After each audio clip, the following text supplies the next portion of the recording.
أعوذ بالله السميع العليم من الشيطان الرجيم بسم الله الحمد لله والصلاة والسلام على رسول الله.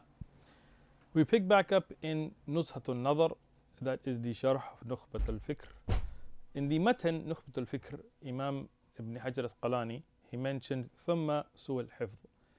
طيب, so now we were going through the asbab or the means of jarh, of criticizing narrators in the chain, in the asanid of hadith. طيب.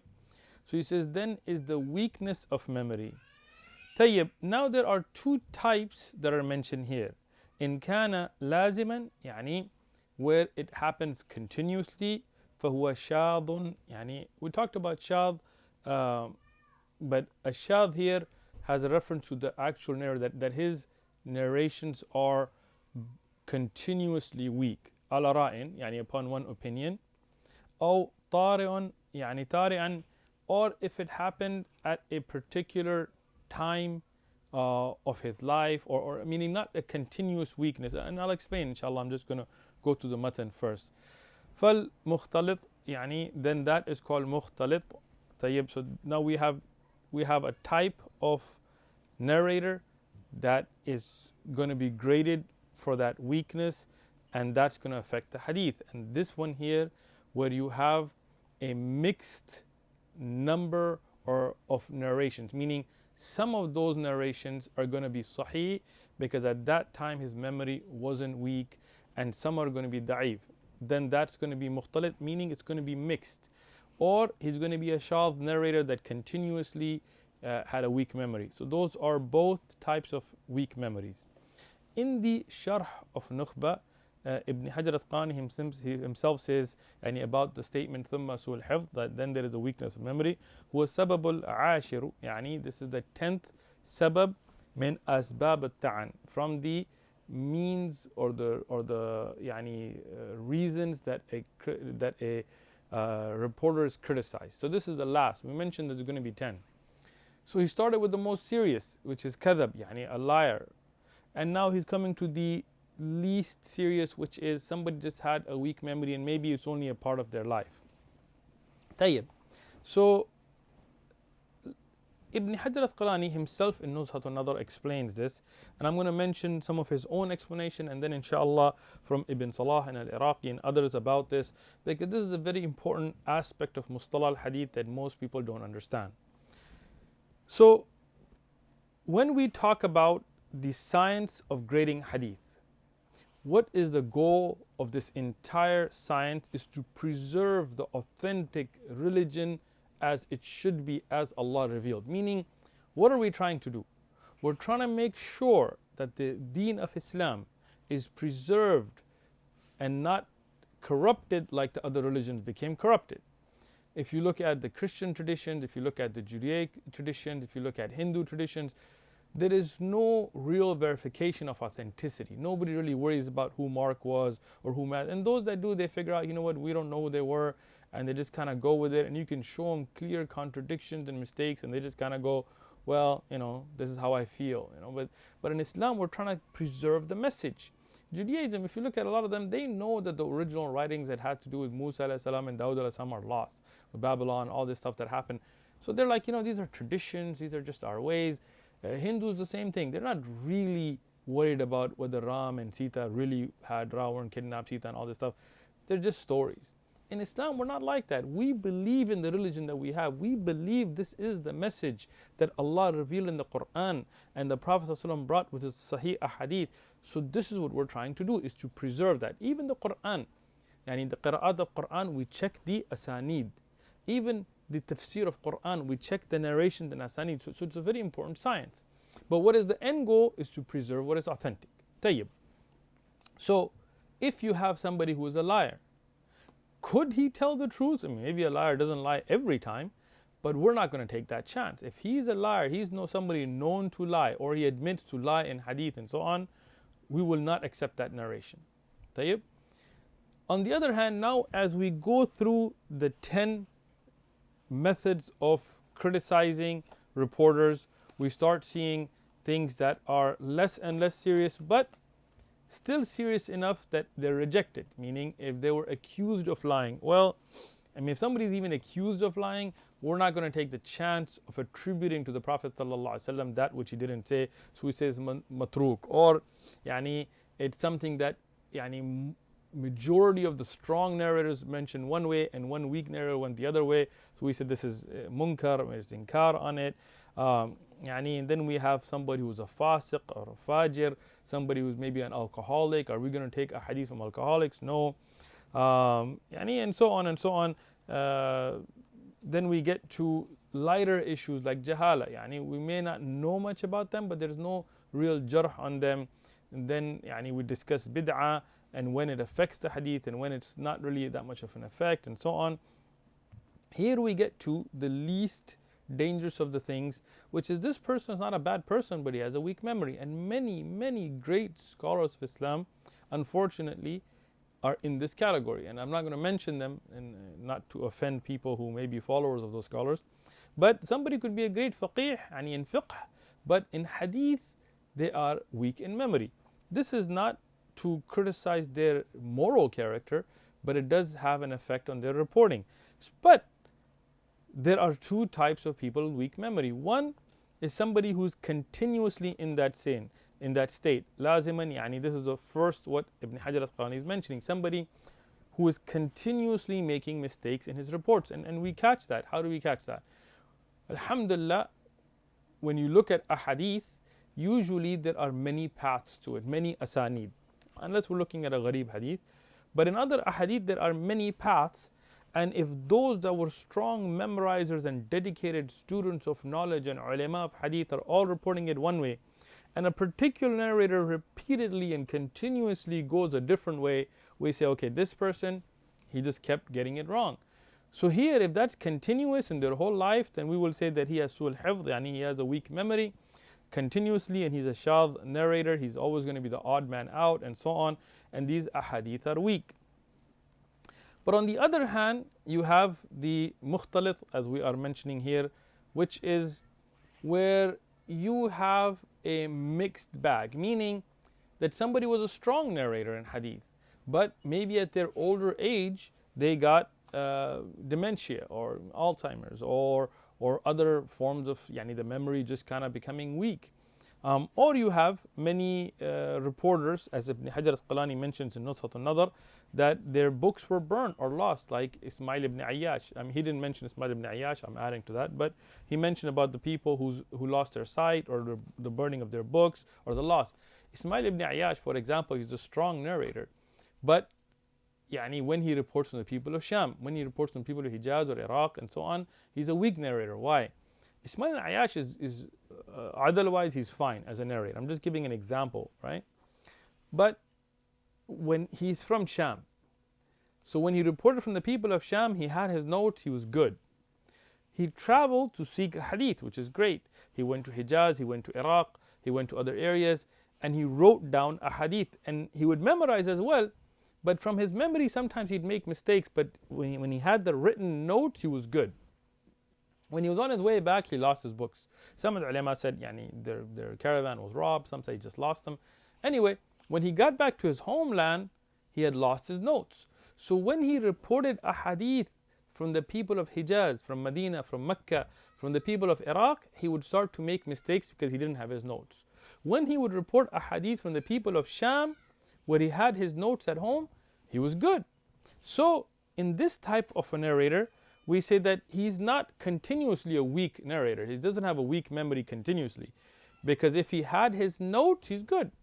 But if he is reporting from the people where he had traveled there, like the people of Hijaz, then we have to check on that hadith. It's not that it's definitely weak, but we cannot also authenticate it unless there are supporting evidences. And we'll talk about Hasan li-Ghayrihī and so on coming up. So in this type of a thing, the ulama of hadith then figured out which ahadith he reported from who. So they would say, who's he reporting from?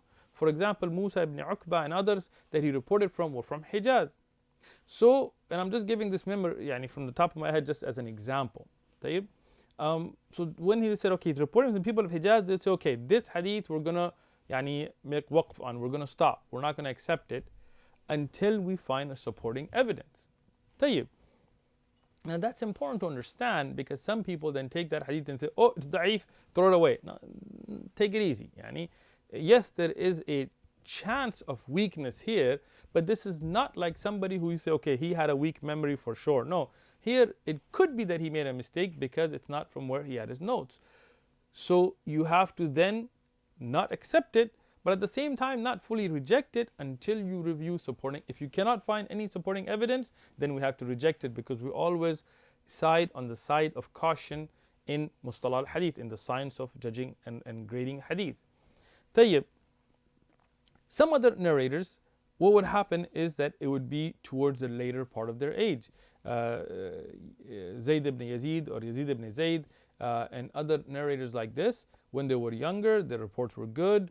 When they got older, they lost their memory. Some of them lost their eyesight, so they couldn't review notes, and they would start to make mistakes. So the ulama of hadith, amazing work that they did. They went through those narrations and found, okay, who did he report from? Who reported from him? When was he born? When did he die? Until they found, okay, these are his reports from his younger age, so they are acceptable. These are from when he started making mistakes, because they are khalif, they are against these other reports that are from stronger narrators from the same sheikh. So we know from this point on, he was weak in his narrations. Amazing work, amazing. May Allah subhanahu wa ta'ala bless these ulama of hadith in their effort to preserve the entire religion with the highest level in Jannah for the painstaking effort that they did. And may Allah guide all those jahil people who think that a hadith are just people's sayings and were made up and so on, without understanding the effort that went behind grading and preserving the science of hadith. Tayyib.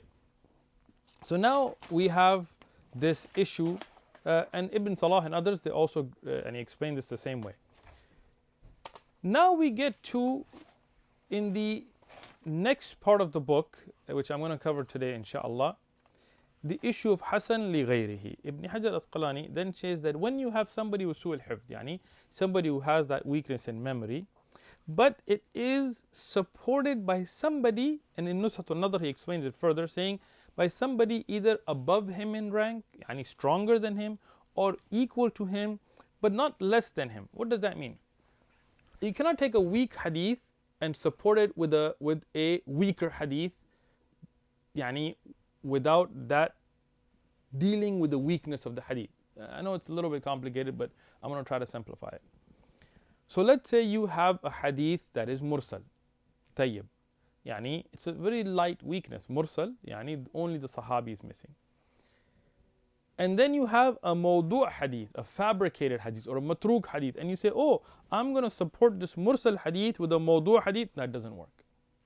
Right? Because the mawdu' hadith is a fabrication. We can't use it even for support. Tayyib. But let's say you have a mursal hadith, the sahabi is missing.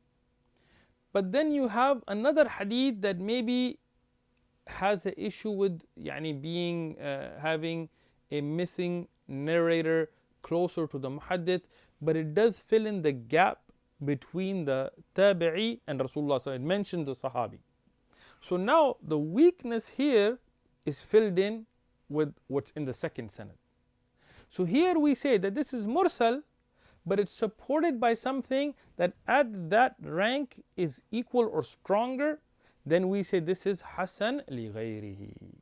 And this is a very important category, because the ulama of hadith were very strict, especially some of them, like Ibn Jawzi and others, they were very strict in their grading.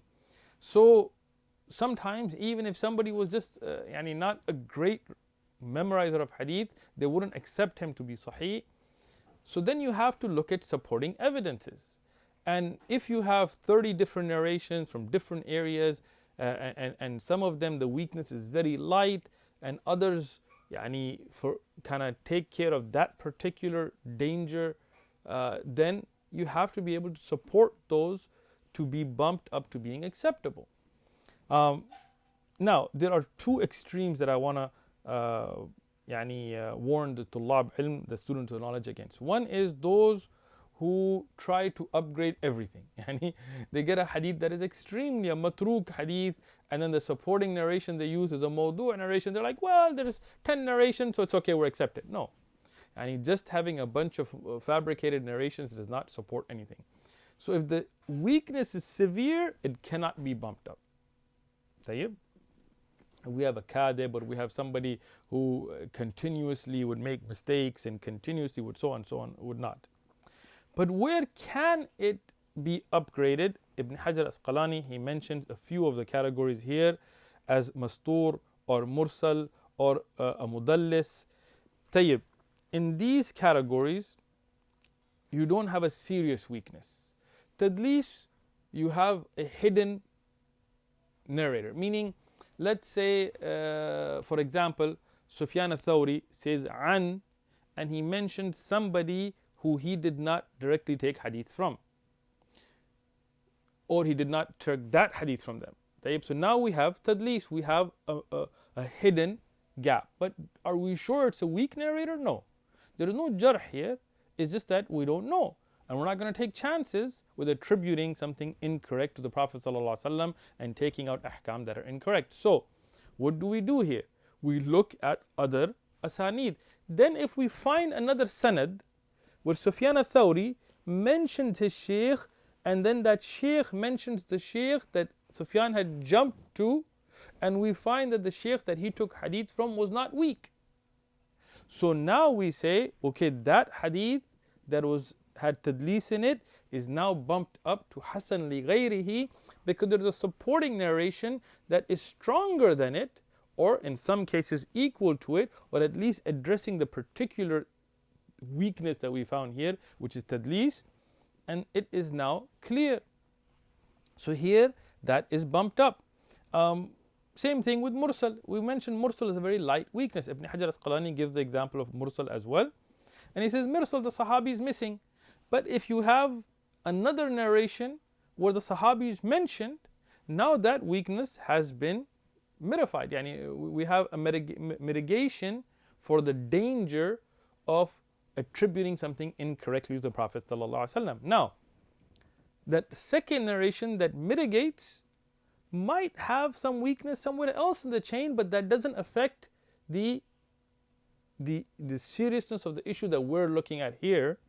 And it's not something where it's a lie or an extreme weakness, then it can be used. But as I said, those ahadith that are fabrications or are matruk or have extreme, like mu'allak, the whole chains are missing, those will not be used even as supporting evidences. Tayyib. Ibn Hajar Asqalani also mentioned that this shows that there are two possibilities in these types of lightly weak hadith. One, that its hadith is preserved, mahfud, one that it's not. And when we find supporting evidence from its rank, then it's no longer paused upon. We don't make idtarab here. We don't say, okay, we don't know about this, because the chance that this is correct is bumped up, and hence it will not be Hasan li-dhatihi. It does not become Hasan, but it becomes Hasan li-Ghayrihī. In some of the A'imma and Ulama, as Ibn Hajar mentions in Nuzhat al-Nadhr, they did not even put itlaq al-ism Hasan, and they did not want to even say alayhi, and he did not want to say it's Hasan. But this type of hadith has to be acceptable because we have the danger has been mitigated. So once again, what is the point of mustalah al-hadith and ilm al-rijal? All of this is to mitigate any danger of attributing to the Prophet ﷺ that which the Prophet ﷺ did not say or do. So when you have a mursal hadith or a hadith with tadlis or jahala, when the jahala is not something, it's not mubham, majhul al-hal, for example. And this is an interesting example for the dars we were doing in Zad al-Mustaqni' about raf al-basar, or nadrihi, and if you raise the sight at saying the shahada after wudu. So you have the Abu Aqil narrating from Ibn Ammihi, from the son of his uncle, meaning his cousin, who was majhul. But Ibn Hajar, as he mentions, and if you look in Nata'ij al-Afkar, which is the takhrij of Kitab al-Adhkar of al-Nabawi, he mentions that this is Hasan li-Ghayrihī, this is a Hasan narration. Why? Because there is no jarh on the narrator, and the hadith of Anas ibn Malik, which is a separate chain, shows that his cousin, Abu Aqil's cousin, did not make a mistake. So even though that chain may have its own issue, but here it is equal or greater because the jahala has been addressed, and we know the ism and everything of the narrator. So these types of narrations can then go from having a light weakness to being Hasan li-Ghayrihī. طيب. Again, this is important because this is the other extreme now, which is many tulab ilm, they just find any little weakness and they're like, weak hadith, and they freak out. And then if any of the ulama of the past used it, not realizing that they took it to be Hasan li-Ghayrihī, they say, oh, these ulama, the Hanabila, they use da'if hadith and this and this. Akhi, you don't even understand the science of the hadith yet.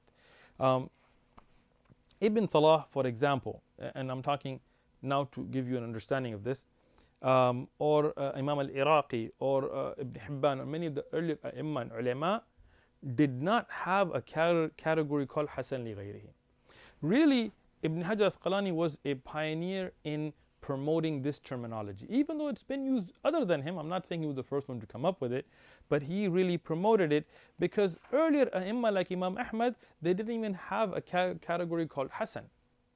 So when we look at what is acceptable, we know today from the ulum of hadith that Sahih and Hasan, including their subcategories of Sahih li-Dhatihi and Sahih li-Ghayrihī, Hasan li-Dhatihi and Hasan li-Ghayrihī, are maqbul. Yani these are acceptable narrations. Earlier A'imma also accepted the same criteria, but the terminology they would use is you have Sahih li-Dhatihi, because they didn't have li-Ghayrihī, so just Sahih, and anything that didn't reach that top high caliber of hadith was then considered weak. But then, because in reality some of those were acceptable, they would accept them. And that's why when we find the qawl of Imam Ahmad, يعني that أحب ضعف الخبر على أقوى النظر, يعني I prefer the weaker narration over people's own intellects and so on. People say, oh, he depended on a weak hadith. No, that's not what it means. What it means is that those, and as يعني the ulama of usul al-fiqh have explained, they said that even a hadith that is Hasan, he would put that under da'if at that time, but he would accept it because it is maqbul. So that Hasan hadith is better than somebody using their own intellect and their own deduction, their own rai, and coming up with their own opinion, because that Hasan narration is still acceptably attributed to the Prophet ﷺ when your own thinking is definitely not from wahi, and you just made up your own idea that it's your rai, it's your opinion, it's not from wahi. But the Quran and the ahadith that are maqbul are from wahi. So Imam Ahmad didn't accept da'if ahadith as we understand da'if to be today for masail. Rather, he accepted those that we consider maqbul today, but at that time they didn't have the terminology of Hasan and Hasan li-Ghayrihī for masail. So this is what is Hasan li-Ghayrihī, and this is a very important category to understand. Two extremes. One who wants to bump up everything, even though there are extremely weak narrators in those asanid, not acceptable. Other extreme, where any slight weakness to them is as if you should burn the hadith, and they don't look at any supporting evidences, and they don't understand the concept of a hadith going from Hasan to Sahih li-Ghayrihī or from Da'if to Hasan li-Ghayrihī, also unacceptable. Middle path, the path of the ulama of hadith, ashab al-hadith, the people of hadith, is to review the type of weakness. If a hadith is weak, what makes it weak? What are the sabab? And if it's something shadid, something harsh, like there are 5 narrators missing in a row, we cannot bump this hadith up. There is a liar, there is somebody who was accused of lying, there is a alcoholic or so on. Yani we cannot bump that hadith up. This is not going to be acceptable. Otherwise people just fabricate 20, 30 asanid and then you'll bump it up. No, we cannot. On the other hand, if there is a light weakness, hadith is mursal, and in another sanad we mention who the sahabi was, or we know that somebody says no doubt that irsal, the person was not a tabi'i, no doubt it was from the sahaba Rasulullah. Here now you can say, okay, we can bump this from the light weakness to Hasan li-Ghayrihī, and it can be acceptable. Now it will still not be acceptable if it is khalif, if it is in opposition to a stronger hadith. This is where the idea of shadh comes in, that even if it's bumped up, but then you have on the other hand a muttafaqun alayhi mutawatir hadith, then you got to say, I'm sorry, this is still not muhkam, you still don't give hukam on it. That hadith is stronger, it is mahfuz. Tayyib? We'll stop here with this. Jazakumullahu khairan, and continue with the grading on how far the hadith goes from marfu and so on in the next dars. Jazakumullahu khairan.